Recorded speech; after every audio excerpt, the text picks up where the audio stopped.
Bonsoir à tous, bienvenue dans les experts du foot. Tout sourire ce soir, le coach Laurent Banide après la qualification directe pour la Ligue des Champions de Monaco.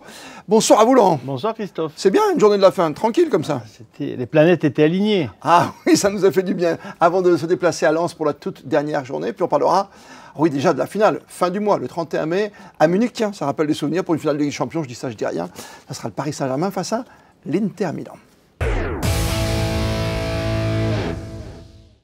Double mission accomplie pour l'AS Monaco. Il fallait gagner à la maison et regarder un peu derrière ce qui se passait avec Nice, avec Lille et Strasbourg. Les trois ont perdu.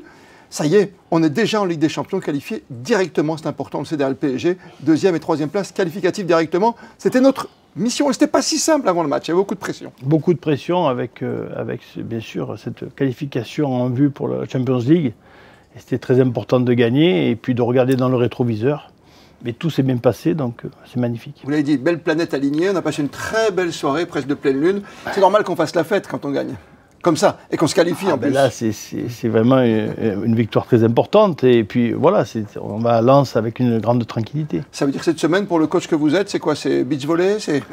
Oh, je pense j'exagère, mais ça va être avec une atmosphère assez festive et une tranquillité d'esprit. Oui. Ça fait du bien parce que Monaco devait l'emporter face à une bête blessée qui était Lyon, on le sait, avec la semaine dernière tous les problèmes qui tombent financiers. Si John Textor met pas assez d'argent, on va pas revenir dans les détails pour Lyon, mais il pourrait retomber par exemple en Ligue 2. Hein. Ça, c'est compliqué. Donc on savait qu'on allait avoir une équipe qui nous a tenu tête pendant une heure en tout cas. Hein. Oui, une équipe qui nous a tenu tête. On a eu 2-3 bons arrêts de notre gardien de but. Et voilà, dans l'ensemble, on a la victoire méritée, mais c'est vrai que on a eu la chance que leur meilleur joueur soit sur le banc et Comme Cherki, Matich qui part au vestiaire. Ouais. Après, on a vu des attitudes qui étaient un petit peu surprenantes par rapport à la solidarité du groupe. Oui, mais bon, écoute, tant mieux pour nous et on a su gagner. Et ça récompense une belle saison. Oui, mais Lyon ne connaît pas son avenir, alors que Monaco maintenant le sait. Ça sera la Ligue des Champions directement, comme l'an dernier, 2-0, but de Minamino. Le coup franc magnifique, encore une fois, de Camara qui donne sur son capitaine Zakaria. Il y a du beau jeu, on les a un petit peu critiqués cette saison, parce qu'il y a des moments où on a envie de les bouger, et surtout leur dire, restez serein derrière, quoi, quelque part. Trouver un bon gardien et une charnière défensive, et une défense, un socle qui soit puissant. Hein. Oui, on a eu quelques problèmes par rapport au gardien de but cette année, où il y a eu souvent des changements entre les deux. On a eu des erreurs défensives quand même énormes sur beaucoup de matchs qui nous ont coûté beaucoup de points. Et puis on a eu cette révélation de Mika Virets qui est arrivé et qui a changé la donne un petit peu parce qu'il a apporté non seulement beaucoup de buts, mais aussi un certain dynamisme. Ouais, c'était pas simple. Vous voyez, même pour ce dernier match, on les a vus avec Balogun l'autre jour bien jouer ensemble à Saint-Etienne. Balogun se blesse, Bierès était incertain. On finit avec Mbolo, qui a toujours été beaucoup critiqué, même si on le sait, et Adi Hutter, son entraîneur, le sait, il pèse sur les défenses. Ah oui, c'est un joueur qui a une expérience, qui est international et qui apporte toujours quelque chose. Après, c'est sûr qu'on peut regretter qu'il marque peu de buts par rapport à son potentiel, mais bon, il y a des saisons comme ça où les attaquants sont un peu moins à la fête. Donc on a réussi à décanter la situation, on a mis une oreille à la radio et on s'est aperçu que tout le monde perdait. On joue comment dans ces moments-là quand tu sais que tu mènes 2-0? C'est le banc de touche qui un peu excite les joueurs en disant « Les gars, continuez à fond parce que derrière ils sont en train de perdre. Hein. » Ce soir on est en Ligue des Champions alors que personne n'y croyait. Hein. Ah, mais c'est un scénario incroyable. On pensait qu'on allait attendre la dernière minute de la dernière journée. Et puis finalement, voilà, les choses sont quasiment réglées par rapport à la Champions League et on attend un petit peu de savoir quel sera le quatrième. Voilà, oui, mais ce sera le dernier suspense de cette saison. Mais pour le reste, voilà, et la descente aussi, où les matchs vont être très, très compliqués. Je me retourne encore une fois, vous savez que j'adore ça vers le coach que vous êtes, mais quand on est à 10 Hutter, si vous mettez 2 secondes à sa place, il avait une telle pression, même s'il a signé pour 2027, rien n'est acquis dans le football, vous le savez mieux que quiconque, Laurent Banide. C'est une expression, moi j'adore, c'est comme si on m'avait enlevé un sac à dos dans une randonnée en montagne, plein de pierres, vous voyez ce que je veux dire? Il a laissé maintenant derrière lui... c'est pas un petit sac à dos, là, c'est du lourd. Et c'est vrai que c'est difficile, c'est des métiers qui pèsent. Et là, ça lui a permis déjà, de respirer et puis de voir l'avenir avec déjà la saison prochaine, puisque bon, le dernier match permettra soit de finir deuxième ou troisième. Pour les clubs, hein. Voilà.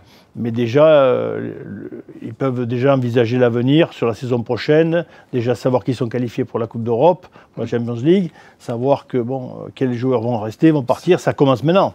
Justement, j'allais vous le dire, on entre déjà dans le mercato, on sait qu'il y a un défenseur allemand qui pourra arriver, du Bayern Munich.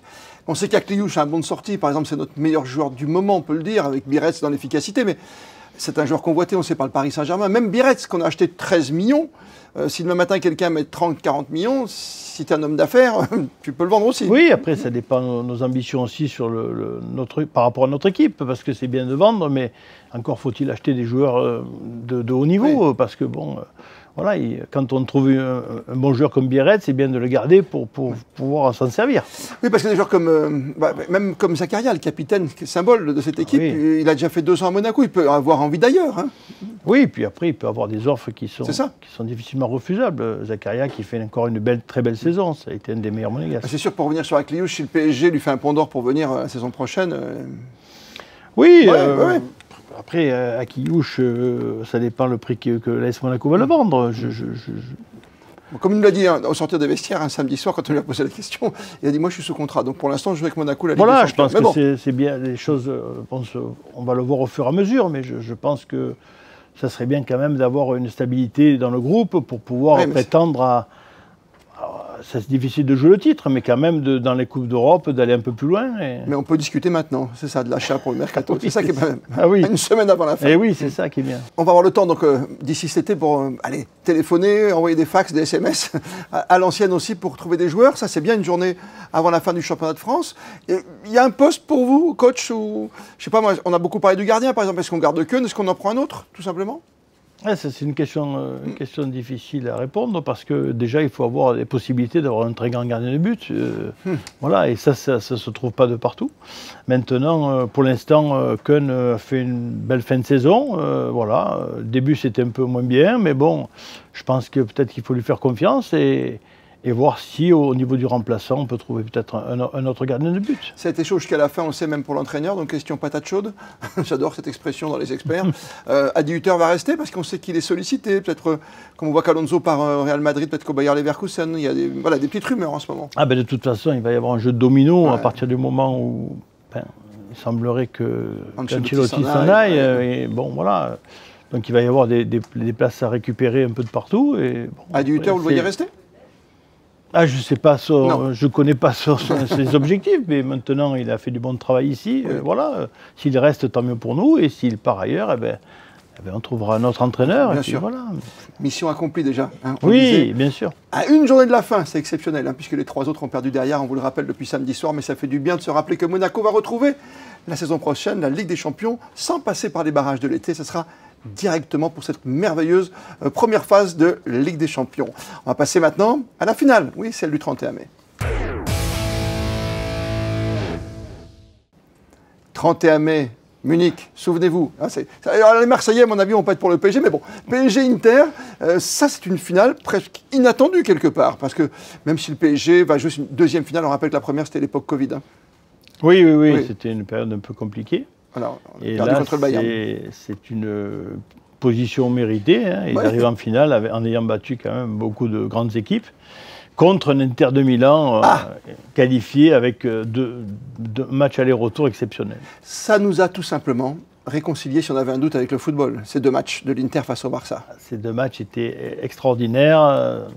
Ça a été une opposition de style et puis il y a eu des buts magnifiques. Bon, ce petit Yamal qui est une... Il vous plaît, hein. Il nous plaît tous. C'est énormissime ce qu'il fait. Le gardien de l'Inter de Milan, Sommer, qui fait un match magnifique. Le vétéran suisse. Oui, qui avait fait une belle pige aussi au Bayern de Munich. C'est des joueurs très bon gardien. Très sympathique en plus. Je ne le connais pas personnellement, mais en tout cas, il apporte une confiance. Et puis vraiment une belle capacité à plonger, à travailler avec son équipe. C'est vraiment un très bon gardien de but. Et donc battre cette équipe-là, c'est un exploit, parce qu'en plus, Yamal, on sent peut-être même trop que le jeu passe par lui au Barça en ce moment, comme on l'a vu même face au Real hier, et la victoire 4-3 dans le Classico. Oui, il a une capacité à dribbler qui est extraordinaire, à frapper et à centrer avec très peu d'élan. C'est ça. C'est-à-dire qu'il a, dans très peu de petits espaces, dans des petits espaces, il est capable de marquer des buts, comme il a fait même hier contre Real de Madrid. Hein. Donc c'est un joueur qui a un talent fou et qui n'a que 17 ans. Donc, mais il ne verra pas la finale, malheureusement, pas cette année. Non, on aurait aimé peut-être voir un Paris-Barcelone, ça aurait été très sympathique. Mais l'Inter, quand même, mérite sa place.